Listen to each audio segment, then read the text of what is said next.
So we're in the middle of a series called Enemy of the State of Your Marriage. We've done 2 weeks. First one was on sort of fictional Hollywood, music, television, movies.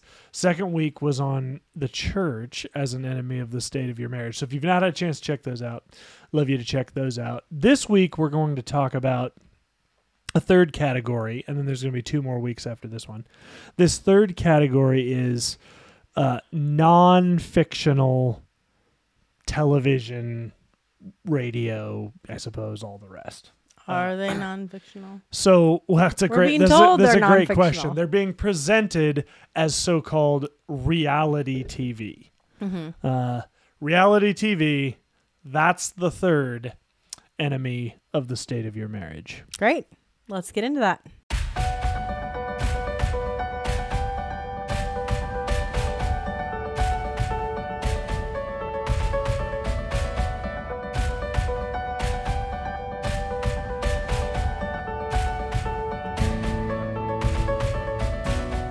Before we get into today's episode, just wanted to remind you that in the description of the video below, we put links to all of our social media accounts. You can always reach us with questions or comments about this episode at marriagebydesignpodcast@gmail.com. And finally, if you want to support us financially, there is a link to be able to do so at the end of each of the descriptions of our videos. Now, let's get back to the show. Hey, everybody. I'm Nathan Warnock. I'm Andrea Warnock, and you've joined us for Marriage Monday on the Marriage by Design podcast. And this is a time where we get to talk to you about God's design for marriage, what the Bible has to say about that, and how we live that out practically. But today we're talking about how the world lives out some sort of design for marriage. Right.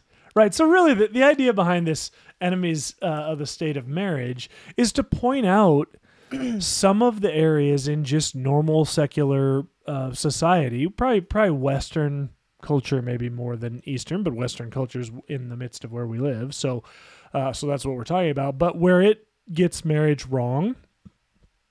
But here's the insidious part. It's not just about getting marriage wrong.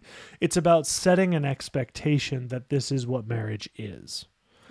And so today I want to talk about another sort of side of this that's being pushed on us, and that is in the realm of reality television. So speaking of reality TV, if you are really following us live, we're not reality TV, but sorry, we've been gone for a little while. So we went on a trip and then we all got really sick. And so we took a little bit of a break that we didn't mean. That happens. Benefits of getting to make the final calls, I suppose, right, on when we post and when we don't. But thanks for sticking it out with us. So we're back alive. So when we think about reality television, and really, if we're being honest, this is probably the one area of this 5-part series that really spurred the series to begin with. Yeah. Because we've been really evaluating quite a bit some of these reality television situations that, as Andrea alluded to, are presented to us as real. Now, whether you believe they actually are real or not, they're presented as reality television. And the point of even that name is, hey, here's really how people live, right? In real life. This is really what can be expected. And of course, the problem is, much like social media, stay tuned for a week from now, much like social media, this presents this idea to you that if your own marriage doesn't stack up to what's being presented to you here, the problem's not with the television, because that's real. You're being told. The problem is with you. And I think there are a lot of marriages that are being undermined because you're both looking at this thing that's being presented to you as real and going, well, man, my marriage doesn't look like that. Mm. And when we're talking about reality television, there's really 2 sort of branches I want to go down with this. The first one is just with what marriage is, right? That there's an agenda that's being presented on reality TV to take marriage away from what it's traditionally been designed to be and present it as something else. The second part of reality TV is just how it gets wrong the whole idea and reality of what sex is. And so we'll talk about that a little bit at the end. So, babe, this was really your kind of baby coming into this. So talk to us a little bit about what are you seeing out there in this reality TV realm, and why is it so dangerous for marriage? I kind of started in on that a little bit in the first week. But I think there's so many things. So starting many years ago, Nathan and I were seeing things come out about, polygamy and polyamory, and even these very devout Christian families on reality TV that are living out their faith. And, all these examples of love or of commitment, marriage, whatever they want. I mean, it's marriage. The ones we've seen are marriage. Even the polyamory, there's, marriage throughout marriages involved, quote, right. Marriages.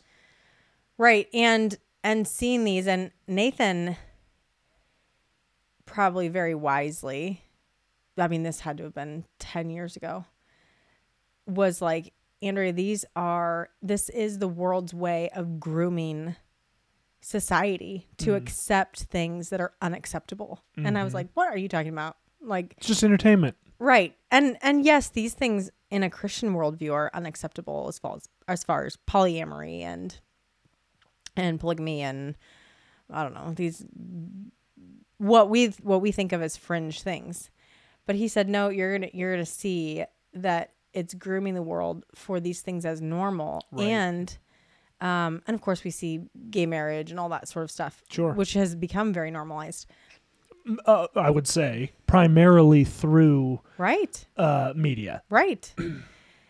And he was like, no, we're going to see things like, no, relationship with children is, in the future, like it's grooming us to accept right. things that are unacceptable. And right. he's like, you will see relationships with children, the media will try to push those as acceptable right. eventually. Right. And we are starting to see really some tinges of that. Right. Which is shocking to me. And anyway, so these are all really ways in which the world is trying to groom us for like, this is normal. We need to accept these things. So yeah, I mean, we're seeing, and even these very devout Christian families living out their faith on reality TV, we're finding there's some real concerns with how they're living out marriage, in front of the world. Totally. Yeah, I mean, look, in the background, they've put themselves out there, so I don't feel like we need to be shy about calling some of these folks out. But, I mean, the reality of the matter is we need to understand something up front. Nothing is presented to you without bias, right? So this is a reality of what it is to be human. This is really, at the end of the day, the silliness of people that continually are going, well, in our lifetime, we're going to create a world without bias, right? And they're talking about it with regards to like race, mm-hmm. right? The reality of the matter is to be human is to have a bias, right? Now, I'm not saying to be human is to be racist, right? But I'm just telling you no one is without bias because we're not robots, right? We've all been impacted by our growing up experience. We've all been impacted by, if you're married, by your spouse, by that relationship, by previous relationships, by teachers and professors and pastors and the media that you consume, television, radio, etc. All things, right? All those things are biasing you. That's what's happening. And everyone knows that's happening. So if people are telling you that's not true, you should respond by asking them, then how come all of these groups that are trying to set narratives are always trying to get on the media, right? Why are they saying like, hey, this underrepresented group of people, we need to get them in all of these television shows and movies? Well, why? Because they're trying to present this, hey, in our opinion, these folks are being left out. They need to be put up front so that people can see them yep. and include them, right? It's an effort to sort of recondition society, in their opinion.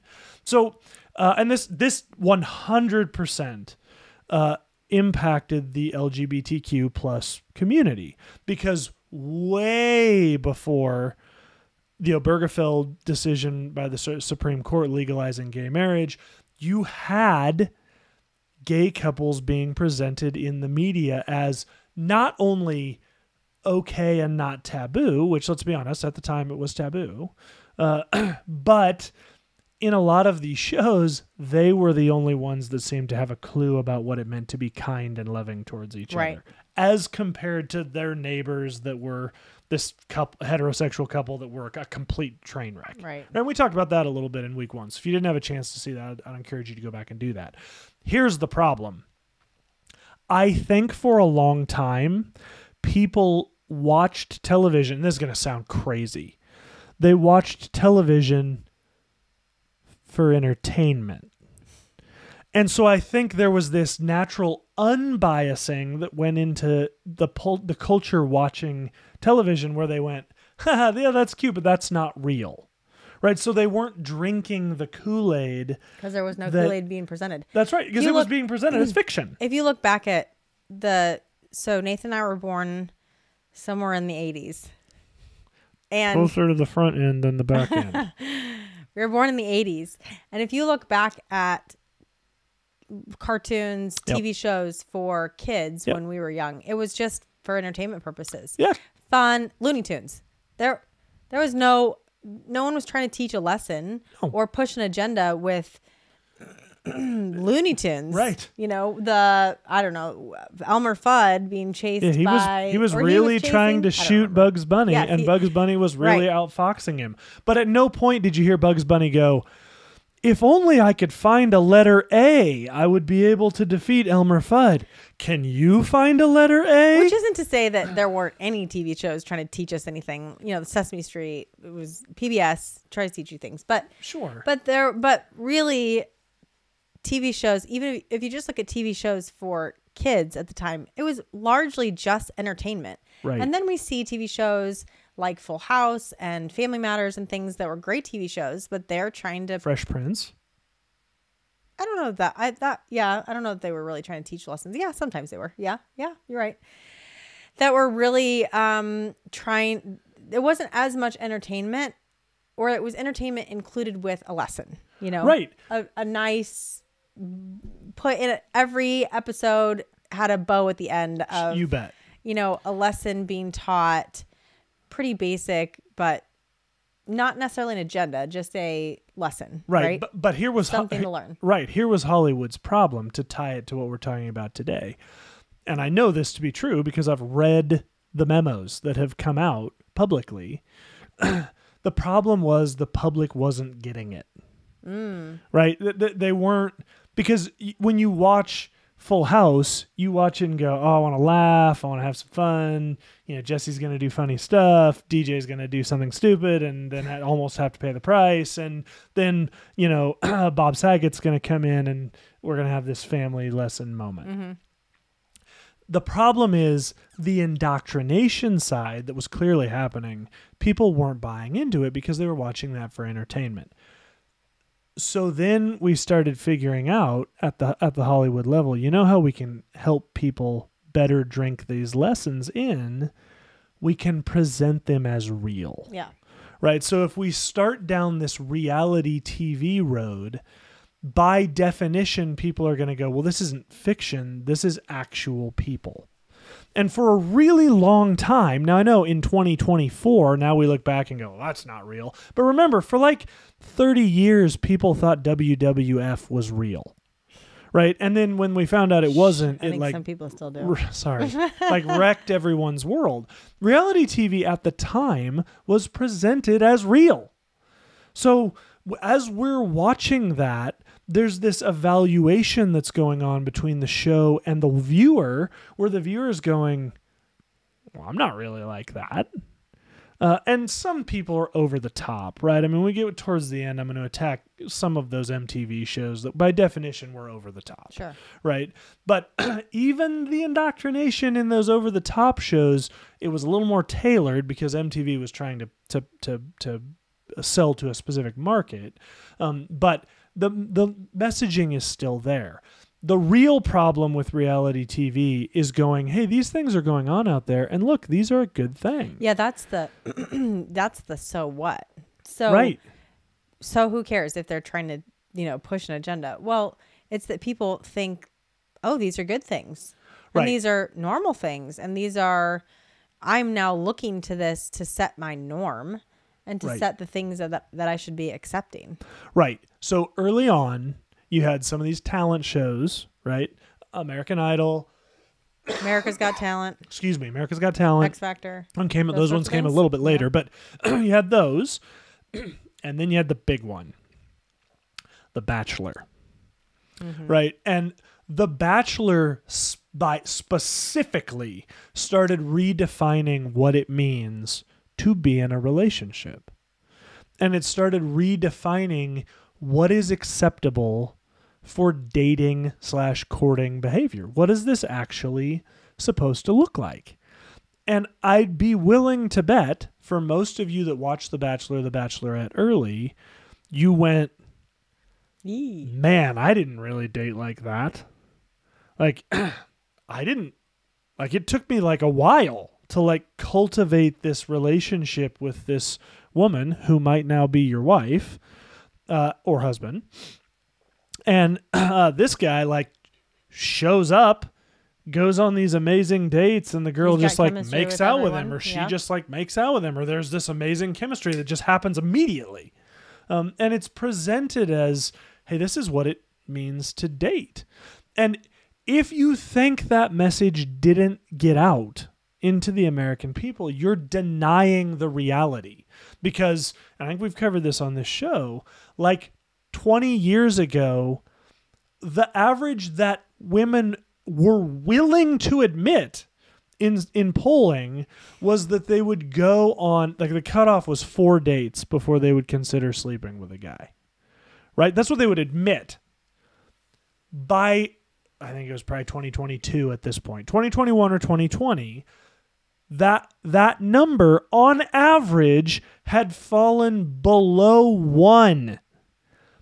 Meaning that women who were submitting to this poll were saying they've found the reality now is that they have sex with men before they go on a date.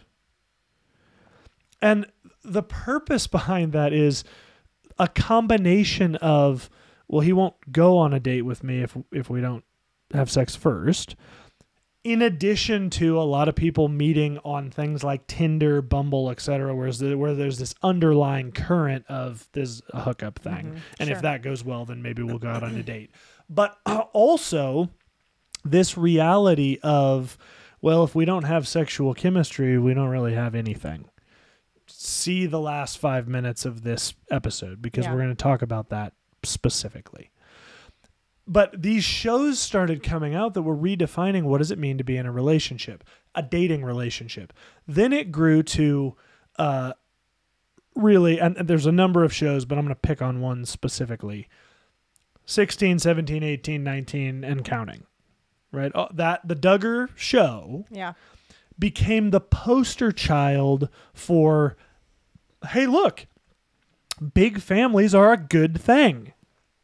Now, I would argue that TLC, when they got a hold of that show, what they were really trying to do was make the Duggars look like a sideshow. Yeah. Right. And I think if you go back and watch that show, it's pretty clear by the way that's presented that they were trying to capture the people that were watching the Duggars the way you might watch the bearded woman at the Ringling Brothers circus. Right. They were trying to present them as freaks from the beginning. The Duggars, at least from what they've said, don't believe that. But when I go back and watch it, that subtext to me is pretty clear. The greater problem with the Duggars is now we know for sure that that show was a lot of things, but what it wasn't was reality. It was leaving a lot of reality out of it.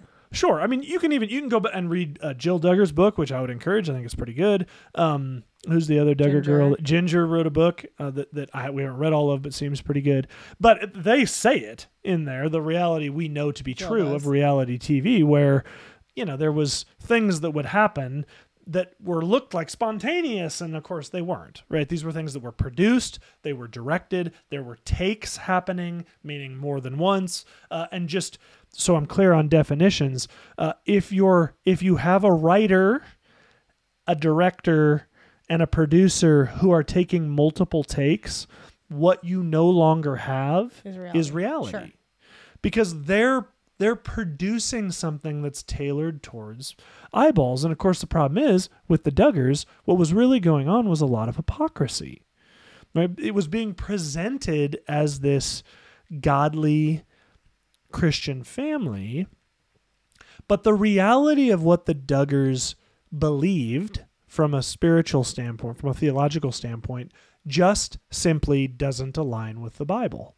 And I'm Jim Bob, you're welcome to send me an email and I'll sit down and have this debate with you. But I've looked into the reality of, that whole thing that they were into, IBLP, and it just simply doesn't align with what the Bible says, the end. Right. So what transitioned then was this transition from, look at this freak show family. I'm talking about from a TLC standpoint. Look at this freak show family to see the God thing doesn't work. And that was clearly But what does? Where it's come to here. What does? Right. All these other now praise the Lord. And this sounds families really mean, that don't line up with the Bible. Yeah. But what had happened towards the end of the Duggars was, hey, see this mom and dad hetero family that's following God and now it's turning out to be a train wreck? That doesn't work, but look at Sister Wives. Which right? has fallen apart too. But that's what I was saying. It sounds mean, but I think the Lord has intervened, and praise the Lord that these companies, that they're willing to put blood, if it bleeds, it leads, that sort of thing. But I have to admit it pained some people in those studios greatly to have to show how this whole polyamorous thing is a train wreck too. Yeah. Because for a while, for sure, the sort of Duggar thing was on the way into implosion, and there was definitely this narrative of, man, but look how this polygamous what's thing. his face makes it work. Cody. Right? Cody. Look how Cody manages these women, and they love him, and they have kids, and they each have their own responsibilities, and these women are empowered because they're the ones in charge, and they don't need a man because Cody's sort of just over here doing Cody stuff. Turns out that was a complete lie almost from the beginning in ways that could easily be documented by the Bible. Because in the Bible, while there was polyamory, it was never blessed by the Lord and always resulted in a mess for the people that were involved in it. And so years ago, when this polyamorous thing was happening, I was going, that's going to end poorly. Mm-hmm. And what I said was, I at least hope they will show the implosion. Right. Which they have a bit, but let's be honest. If you didn't follow that on social media, would you see a lot of that? Like, how much of that is making mainstream television? I don't know. I don't watch the show anymore. So, right. yeah, but is it even still running? I don't even know. I think so. I think I don't know. Okay. But point is, it was presented as, hey, this is an alternative to marriage that works really well. Yeah. Right? And those shows are going to continue to be presented. And of course, next week when we talk social media, there's going to be a bit of crossover here because, of course, media's changed. Right? Things that are presented as television are now more and more coming out in form of social media instead of in traditional television. But I think, and we just have to be so careful to not look to the media to define what works and what doesn't. Are we going to really trust the Lord that marriage between one man and one woman for the entirety of their natural lives is what works? And I don't mean works as in, oh, it's just going to be the best. I mean, you're just never going to have problems, but it's first of all, it's what's blessed by the Lord. Right. So are you going to choose a relationship that you know is something that the Lord blesses? Right. And it's something that points to the Lord. It points to our relationship with Christ. Yep. So are we going to choose that, or are we going to look at these other things that the world is trying to push, and the world is trying to say, oh, this works too, this works too. Right. accept this, Right. are we going to look to those things and say, oh, I think I have to accept those things, because if I don't, then the world's going to say what I am is unloving. Right. And it's not true. Just because you believe something and you choose to follow something doesn't mean that you can't love people who aren't following Of course. things that are antithetical to what you're doing. But you don't have to accept something to Right. love people. No, And I think that's exactly right. what the media continues to try to say, is that because we don't accept certain things, we're not loving. Right.